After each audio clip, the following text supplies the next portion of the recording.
Hi, this is Nima. This is the common interests breakdown and analysis for the common print run of Kaladesh. It's the new big fall set for Magic the Gathering. And because it's a big fall set, it's pretty much just the cookie cutter version of that you see for Battle for Zendikar, for Magic Origins. It's basically the exact same configuration they had for that. We don't have any double face cards messing up anything. So I'm going to be just rushing through this one. If you want to see more specifics, go see the Battle for Zendikar video because I talk about it more in depth over there. But this one I'm just going to hit it very, very quick. So I just show you the same configuration they had for Battle for Zendikar over here, and then go right to the example pack. The first few cards in the pack are going to be from Run A. There'll be 2 to 4 cards. They'll be just red, white, blue, no artifacts, no lands or anything like that. Mostly the weaker commons in the front. Run B, same thing, weaker commons, only black and green. You'll see 2 cards from this run in the middle of the pack, and then the rest of the commons will be filled up with either C1 or C2, between 4 to 6 cards.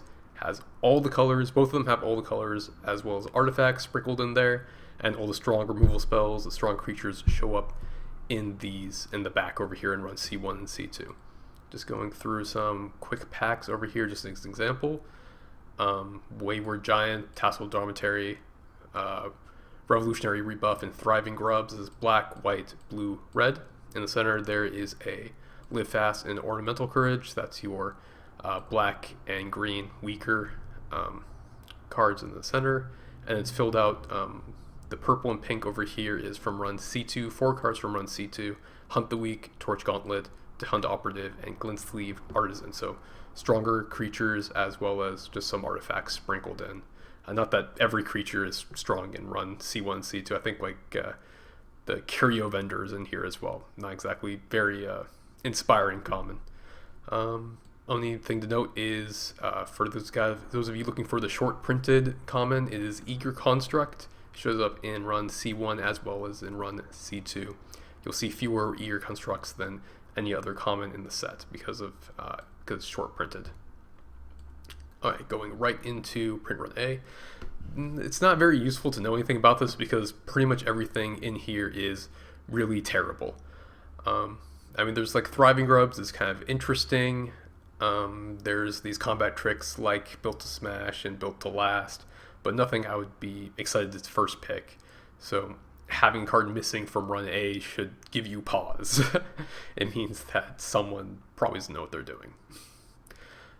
Like just one of the examples of something weird going on is like Dramatic Reversal always shows up between Wayward Giant and Sky Swirl Harrier. It shows up twice in the print run over here as well as over here. Right next to the same cards. Not very useful to know because no one's ever going to take a Dramatic Reversal from your pack.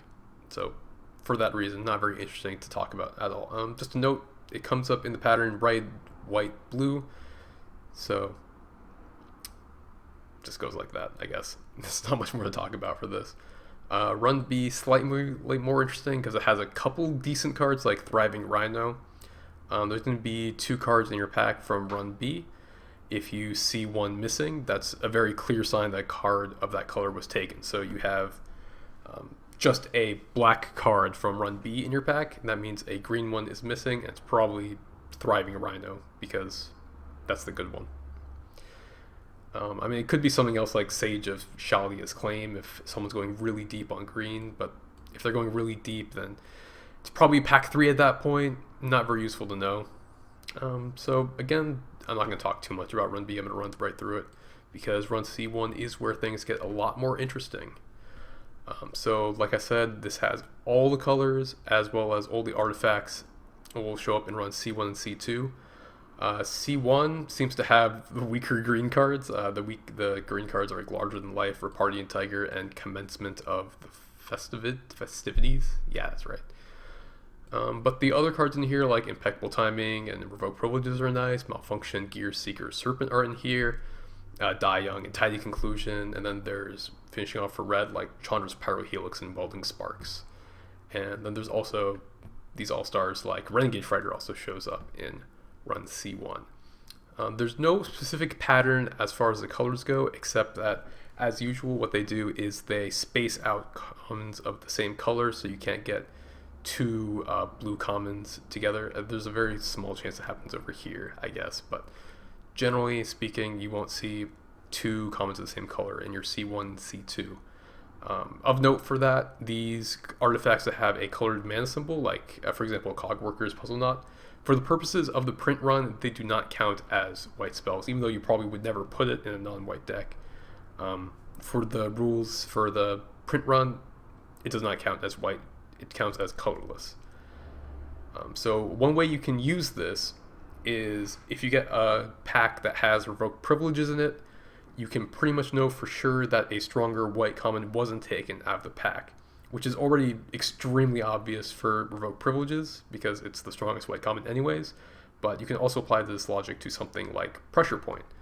This is something I noticed with Oath of the Gatewatch, where you could get a sweep away pretty late in the pack, and you could basically count that as a signal because Sweep Away was treated as a strong blue common as far as the print run is considered, so you knew that there wasn't a stronger blue common taken, for example, Jawar Isle Sphinx. You would know that it replaced that. So if you get Pressure Point, you can see it's impossible to get another strong white common with it together. So this is kind of like a light signal that white is open if you see a Pressure Point wheel the table, even though it's pretty much awful. I was going to say one more thing. Oh, yes, there are interesting things about Tidy Conclusions. It shows up twice in this print run, and each time it shows up, it's with Inventor's Goggles. So this is very exploitable because you'll get a pack that's missing a common, you see Inventor's Goggles, they probably took a Tidy Conclusion, and then you stay out of black because of that. Although, I mean, just because someone first picked a Tidy Conclusion doesn't mean that for sure they're going to be in black. This is just something that you can pick up on and maybe try to play around. The other interesting one is Malfunction shows up next to Glassblower's Puzzle Knot over here, as well as, so it's 2 spaces away over here, but it's only 1 space away over here. So if you see a Glassblower's Puzzle Knot, you'll probably want to stay away from blue because the Malfunction was probably taken out of the pack, although you should pretty much stay out of blue anyways in the set. That's probably some good advice, but if you see Glassblower's Puzzle Knot, then definitely stay out of blue.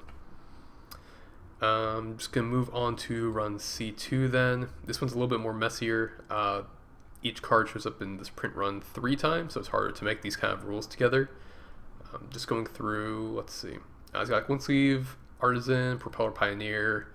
The blues aren't very inspiring.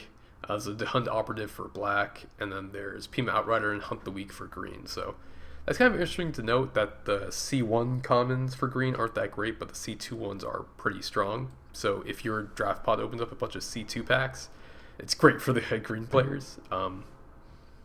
If they open a bunch of C1s, then they're going to be a little bit weaker on playables as far as the common contribution is. Again, there is the same color space kind of pattern over here. You can't get 2 green cards together. So if you see the Hunt the Weak in the pack, you can be absolutely sure that a Pima Outrider wasn't taken, which is a nice little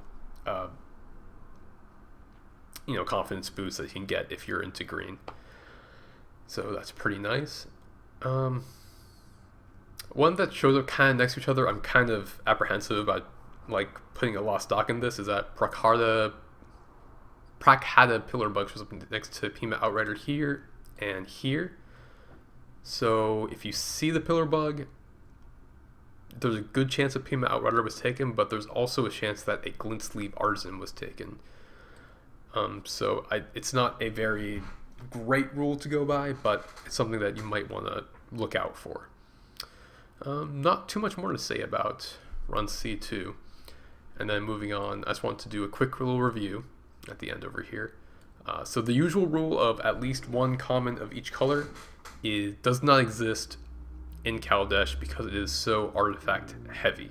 So usually if you get a pack and there's no blue common in there, you can say, well, I know that there's supposed to be a blue common of every color. There's supposed to be a common of every color in a pack, and therefore a blue common was taken. That's not the case for Kaladesh, so do not use that rule. Because of the color spacing in C1 and C2, pretty much all the colored commons are light signals.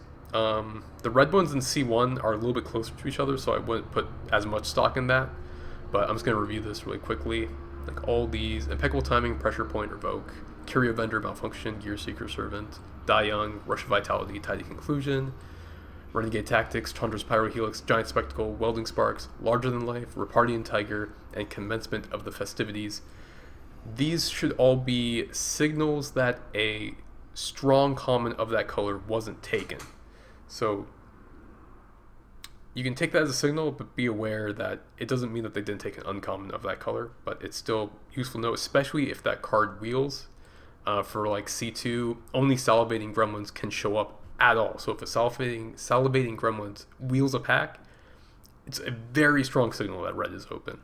I mean, that's pretty much true anyways, but I want to put an extra stress on that. It also applies to random things like Tezzeret Ambition. And oh yeah, this is the very quick, very easy, quick ones. Or Tidy Conclusion shows up next to Inventor's Goggles, and Malfunction shows up next to Glass Blower's Puzzle Knot. So those are the quick ones that are super exploitable. And yeah, thanks for watching the video. That's my little rundown for Kaladesh. I think I'm going to try to release another one that's about the differences with Magic Online, just because that's kind of interesting to note, and I want to try to figure it out. But it's tougher to do. Although if I had a bunch of draft logs, it would be easier to do. So thanks for watching. Bye.